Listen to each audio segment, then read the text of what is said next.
자, 그러면은 제 5강 1회 강의를 시작하도록 하겠습니다. 요 1회 강의에서는 여러분들이 이제 중간고사 대신 레포트를 작성하지 않습니까? 그래서 레포트를 작성하는데 좀 참조가 되라고 좀 그 사전적인 좀 팁을 드리기 위해서 그 부분에 대해서 좀 설명을 좀 하겠습니다. 자, 그 17, 18세기 한국 사회의 흐름 속에서 소위 조선 후기 사회라고 일컬어지는 사회, 이게 이제 조선 시기는 앞에 15, 16세기는 조선이 이제 건국하면서 조선 사회의 틀을 만들어 갔던 시기고, 이제 임진왜란하고 병자호란을 거치면서 조선 사회의 틀이 전면적으로 하여튼 동요되어 갔어요. 그래서 17, 18세기를 조선 후기 사회라고 하고, 그 시기는 한국 사회 전체적인 흐름에서 보면은 큰 틀에서 보면 중세 사회 체제가 전면적으로 동요되어 가는 시기였다라고 얘기할 수 있습니다. 그것을 조금 이제 추상적으로 얘기를 하면은 사회적으로는 이제 신분제가 동요되어 가는 시기였어요. 전번에 한번 얘기를 간단하게 하긴 했습니다. 그리고 경제적으로는 이제 중세적 경제 범주가 이제 축소되면서 동요되어 가는 시기였고, 그것의 대표적인 사례가 이제 당시에 지주 전호제라고 하는 경제 체제가 이제 동요되어 가는 시기였어요. 정치적으로는 그 당시 조선시기 이제 부사림 이후에 이제 붕당 정치가 이제 행해지게 되었죠. 그래서 17, 18세기는 붕당 정치의 과정 속에서 그 당시 주요한 사색 당파가 있었어요. 그래서 동인과 서인이 있었고, 다시 서인은 노론과 소론으로 나눠지고, 동인은 남인, 북인 이렇게 크게는 그렇게 이제 네 사회 세력으로 나눠지는데, 그 사회 세력 간에 나름대로 이제 견제와 갈등에 의해서 당파 싸움도 일어나게 되고 이렇게 되는데, 근데 대체로는 17, 18세기는 그 당파 싸움의 과정 속에서 노론이 우세를 하면서 200년간 뭐 중간에 남인이 집권하기도 하고, 예를 들면 광해군 때는 처음으로 북인이 한번 집권을 한 적도 있어요. 북인이 집권한 유일한 사례는 이제 광해군 때입니다. 그렇지만은 대체로 200년간은 노론이 주로 집권을 했어요. 그래서 이제 영조하고 정조가 등장하면서 개혁 정책을 쓰면서 너무 노론이 이제 전국을 운영해 가니까 명목은 우리는 사색을 가리지 않고 등용을 한다라고 해서 이제 탕평책이라고 하는 것을 영조하고 정조가 실시를 하죠. 그렇지만 그것의 실제적인 내용은 이제 노론을 견제하면서 다른 세력, 남인이라든지 이런 세력을 이제 등용을 한 것이었습니다. 그렇게 하고 이제 지방 사회에서는 이제 새로운 향천 세력들이 이제 등장하게 되는 것이 정치적으로 중요한 특징이었고요. 사상적으로는 이제 성리학이 당시 이제 중세 사회 체제가 가장 이상적이고 합리적인 그런 사회다라고 하는 것을 이렇게 체계하고 합리화하는 것이 당시 성리학이 하는 역할이었는데, 그것이 이제 17세기 이후에 새로운 사상이 등장하게 됩니다. 이제 양명학이라든지 혹은 이제 그의 실학, 다 기본적으로는 이 사람들은 이제 주작자였지만은 이게 이제 나눠지게 되죠. 새로운 사상으로 되게 되고, 특히 또 서양으로부터 서학이 이제 전례가 됩니다. 이렇게 되면서 이제 17, 18세기는 사회적으로 신분제의 동요, 경제적으로는 중세적 경제 범주의 그 하여튼 동요, 지주전의 동요, 정치적으로는 이제 사색 당파를 개선하려고 하고 지방으로부터는 새로운 향촌 세력이 등장한다든가, 사상적으로는 이제 성리학이 비판받으면 점점 이제 그 일정 부분은 이제 축소가 되면서 새로운 사상, 양명학이라든지 실학이라든지 혹은 서학이라든지 이런 것이 드러나게 되는 그런 시기였다. 물론 서학이 이제 본격적으로 전락되는 것은 뭐 19세기 이후입니다만은, 이제 대표된 게 그 사회적으로 신분제의 동요인데, 그것은 당시에 조선 정부는 3년마다 한 번씩 인구 변동을, 이제 인구의 어떤 상황을 관청의 기록으로 남겼어요. 지금의 이제 주민등록 등본에 해당하는 것인데, 그것을 이제 호족에게 남겼습니다. 그 중에 대구, 현재 남아있는 대구 호족에 보면은 1600년대부터 1900년까지, 그러니까 1890년대까지의 3년마다의 호족의 기록이 남아 있어요. 대구에. 거기 보면은 지금 이 도표에 보다시피 한번 설명한 적이 있습니다. 그 3년마다의 그 인구의 그 당시 구성이 기록이 되어 있는데, 그것을 크게 40년 내지 50년 간격으로 그 변화를 보면은 이런 식의 변화가 나타난다. 그래서 1690년에는 양반호가 8.3%, 평민호가 51.1%, 천민호가 40.6% 이렇게 됐는데, 이게 그림에 보시면은 1730년에는 15.3, 56.3, 28.4 이렇게 변했고, 1780년, 50년 지난 뒤에는 양반호가 34.7, 평민이 59.9, 천민이 5.4. 1850년 네, 이제 가보면은 양반호가 65.5, 평민호가 32.8, 천민호가 1.7 이렇게 됐습니다. 이 호족의 그 인구 구성에 의하면은 양반은 급격하게 증가해 갔고, 평민은 점차 이제 감소되어 갔고, 천민호는 이제 소멸되어 갔습니다. 이런 현상을 바탕으로 19세기 전반은 한국 사회의 흐름에서 보면은 중세 사회가 해체되어 가면서 근대 사회로 이행되어 가는 시기였어요. 그래서 사회적으로 보면 19세기는 이제 신분제가 해체되어 가면서 제일 대표적인 이유는 노비제가 이제 와해되어 가죠. 그래서 정부는 1801년에 관노비를 이제 해산시키죠. 산노비가 이제 해체된 것은 1894년 이제 농민 전쟁을 거치면서 당시에 갑오 정권에 의해서 해체되죠. 또 경제적으로는 중세적 경제 범주가 축소가 되고 근대적 경제 범주가 점점 확대되어 가는, 그래서 근대적 경제 범주 구조가 이제 점차 이제 영역을 확대되어 가는 그런 현상이 띄게 되었고, 정치적으로는 이제 세도 정치의 시기였어요. 그죠? 여러분들 알다시피 1801년 이후에 이제 순조, 헌종, 철종 해서 1800년서부터 1862년까지 62년간 세조 정치의 시대였어요. 이때는 이제 붕당 정치가 완전히 붕괴되고 왕의 외척, 즉 왕비가 어느 집안이냐. 그래서 순조 때는 안동김 씨, 헌종 때는 풍양조 씨, 또 철종 때는 안동김 씨가 왕비를 이제 차지하면서 이 그 세력 가문이 왕의 외척이, 왕비 집안이 정치적 권력을 독점하면서 이제 정권을 운영해 왔던 시였어요.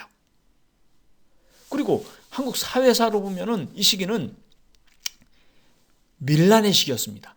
1808년에 함경도 단천 북청에서 밀란이 일어나면서 매해 혹은 2~3년에 한 번씩 밀란이 계속 일어났어요.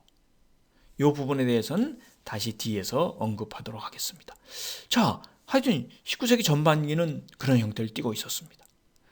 그런 광 속에서 이제 우리가 살펴왔던 1860년 혹은 1870년 개항 이후에 한국 사회는 이제 한국 근대사라고 살펴볼 수 있는데, 그 한국 근대사가 해결해야 할 시대적 과제는 내적으로는 반봉건이라는 것은 중세사회의 모순을 극복하고 근대사회를 일으켜야 한다는 시대적 과제를 안고 있었다. 그러나 1876년 시기에, 1860년 시기에는 그것을 당시 조선 스스로의 힘으로 중세사회의 모순을 극복하고 근대사회를 아직은 건설하지 못했어요. 그러니까 그런 이제 중세사회의 모순을 극복하고 새로운 근대사회를 이제 건설해야 하는 시대적 과제를 여전히 안고 있었다라고 하는 측면 하나하고, 외적으로는 이제 서구 열강들이 첫째 주에 얘기를 했죠. 첫째 강에서 서구 열강들이 1789년에 프랑스 혁명을 겪어서 이제 근대 그들이 이제 부르주아가 지배하는 어떤 그런 사회를 이루면서 그 이후에 산업혁명까지 이루면서 근대 자본주의 사회를 이루게 되고, 그들이 근대 자본주의 사회에 이르니까 이제 공장제 공업에 의한 대량 생산에 의해서 자본재 상품을 만들어내서 자국에서 다 소비 판매할 수가 없으니까 그 대량 공업에 의해서 만들어진 자본재 공산품을 갖고 그것을 팔고 그 대신 식량이나 원료나 혹은 금이라든지 이런 것을 구할 식민지를 이제 구하기 위해서 팽창을 해갔던 시기인데, 그 서구 열강의 그 식민지의 대상의 팽창 지역이 뭐 아메리카, 아프리카, 아시아 지역이었단 말이죠. 그래서 이미 1840년 이제 아편전쟁에 의해서 이미 중국이 제1차 아편전쟁에 의해서 1842년에 중국이 개방을 하게 되고, 제2차 아편전쟁 1856년 에로우 사건에 의해서 1860년에 북경이 함락돼 가지고 뭐 황제가 피신갈 정도로 그런 형태를 띠게 되었고, 그 서양배들이 우리 한반도의 연해에도 나타나게 됐어요. 그래서 당시에 조선 시기의 실록이라든지 보면 이양선이라고 했어요. 모양이 그동안은 보지 못했던 배들이 출현하게 되었다. 그래서 당시에 조선 사회는 19세기 중엽 이후에 내적으로는 중세사회의 모순을 극복하고 근대사회를 건설해야 하는 시대적 과제와, 외적으로는 서구 열강의 경제적, 정치적 침략으로부터 국권을 수호해야 한다는 그런 시대적 과제를 동시에 안게 되었다라고 얘기할 수 있습니다. 그래서 그런 시대적 과제 속에서 당시에 조선 내 살고 있었던 각 사회 세력들은 당시에 국내외 정세를 이제 파악하면서 그것을 어떻게 해결할 것인가 하고 고민하고 또 그런 해결하고자 하는 운동을 펼쳤던 시기였다. 우리가 지금까지는 그 중에서 이제 집권층과 그다음에 위정척사파, 개화파의 현실인식과 대응에 대해서 살펴본 거죠. 오늘 시간에는 그 중에서 이제 피지배층이었던 농민들의 현실인식과 대응을 살펴보려고 하는 것입니다. 이 각 사회 세력들은 그 입장이 시기에 따라서 일정 부분은 달라지기도 하고 그랬어요. 예를 들면 집권층은 1864년서부터 73년 대원군 시기에는 외적으로는 세국 정책을 폈어요. 내적으로는 국내 정치의 어떤 개선을 도모했지만은 나름대로 그 국내 정치의 개선 도모 부분도 일정한 이제 하여튼 변화가 왔었는데 1873년 대원군이 물러나고 나서는 고종이 직접 이제 통치를 하면서는 기본적으로 이제 일정 부분 서양과 일본의 문물을 이제 접하면서 보고서를 이제 그 당시에 수신사들의 이제 보고서라든지 이런 걸 접하면서 고종은 1880년에 통리기무하문을 설치하면서 동도서기적인 입장에서 문호 개방 정책을 실시해 간다라는 얘기를 했습니다. 그러니까 집권층도 시대에 따라서는 그 정책이 이제 일정 부분 변화해 간 거죠. 이 각 사회 세력들의 현실 인식과 대응은 나름대로 각 사회 세력들의 현실 인식과 대응은 나름대로의 역사적 의의와 한계가 있었다라고 얘기를 할 수 있습니다. 예를 들면 위정척사파는 그 척사, 외세의 그 당시 서양 세력이나 서양 세력의 앞잡이라고 여겨졌던 일본의 그런 그들이 문호를 개방해서 문물이 들어오고 혹은 그들의 사상이 들어오고 이렇게 하는 것은 그것은 철저히 막아야 된다. 이렇게 봤습니다. 즉 계속 세국을 주장한 거죠. 그것은 기본적으로는 그 동양 사회가 유지하고 있었던 삼강오륜을 바탕으로 한 일륜을 지키고 혹은 주자학적인 어떤 세계관이 지켜지는 그런 질서를 그게 문란시키고 와해시킨다고 봤기 때문에 그들에게 문호를 개방하고 그들과 문물을 교류해서도 안 되고 심지어는 그들의 사상이나 이런 것은 받아들여서는 안 된다 라고 봤던 거죠.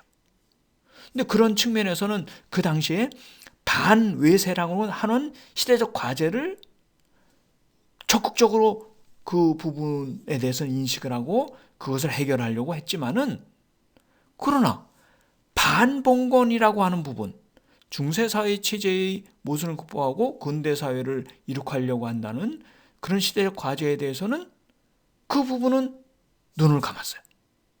그러니까 예를 들면 사회적으로 신분제가 그대로 유지가 돼야 된다고 생각한 거예요.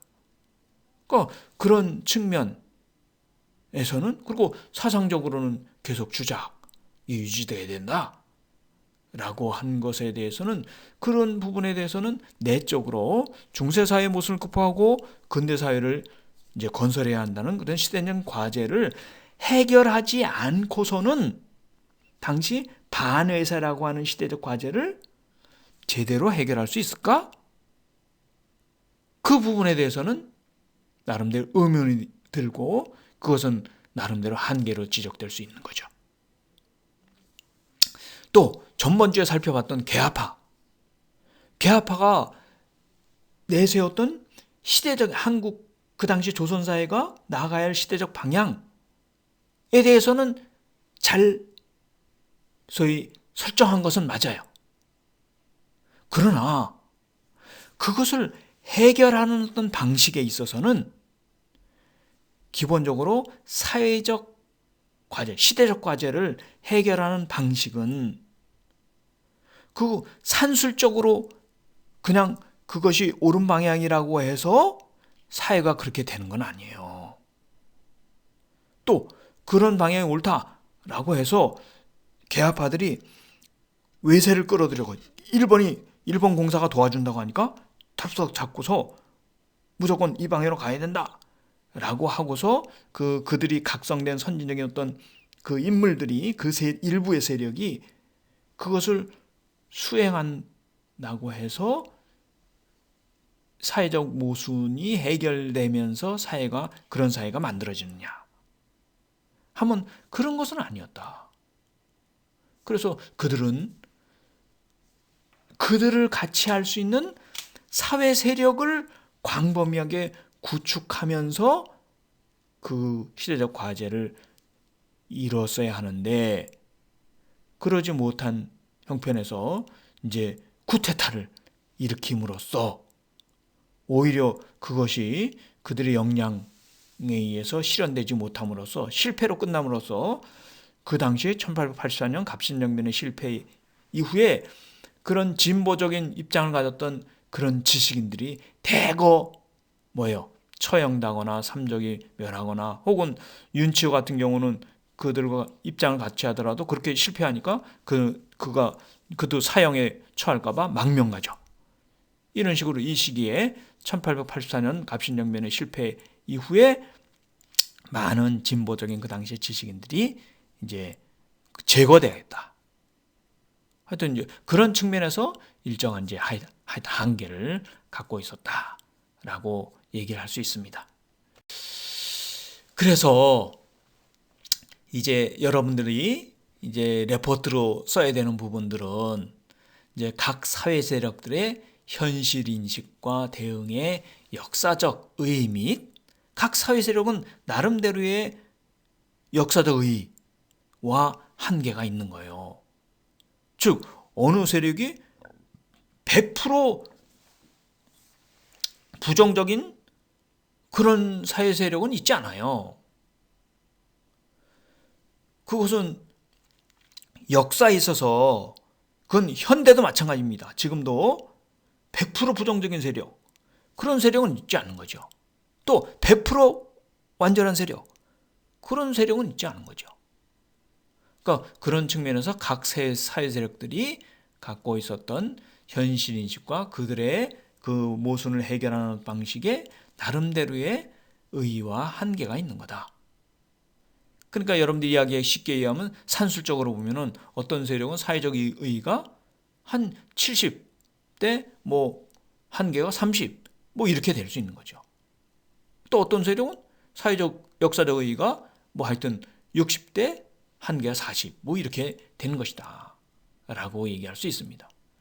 이제 그런 부분을 여러분들이 한번 각 사회 세력들의 그 역사적 의의 및 한계를 살펴보면서 자신이 그 시대에 살았다면 어떤 입장을 취해야 했을까? 어떤 입장이 가장 그래도 나름대로 바람직한 이제 방향이었을까? 그 당시의 시대적인 여건 속에서를 생각해보는 계기를 한번 갖기 바랍니다. 그러니까 그 설명을 할 때 다른 세력과의 뭐 비교 검토도 뭐 하면서 뭐 설명을 뭐 하면은 좀 더 이제 풍부한 내용이 되지 않을까라고 얘기할 수 있습니다. 자, 일단은 제 5강 1회 강의는 여기서 마치도록 하겠습니다. 여러분들이 레포트를 쓰는데 좀 한번 생각을 해보라 라고 하는 취지로 강의를 했습니다. 자, 이상 강의를 마치도록 하겠습니다.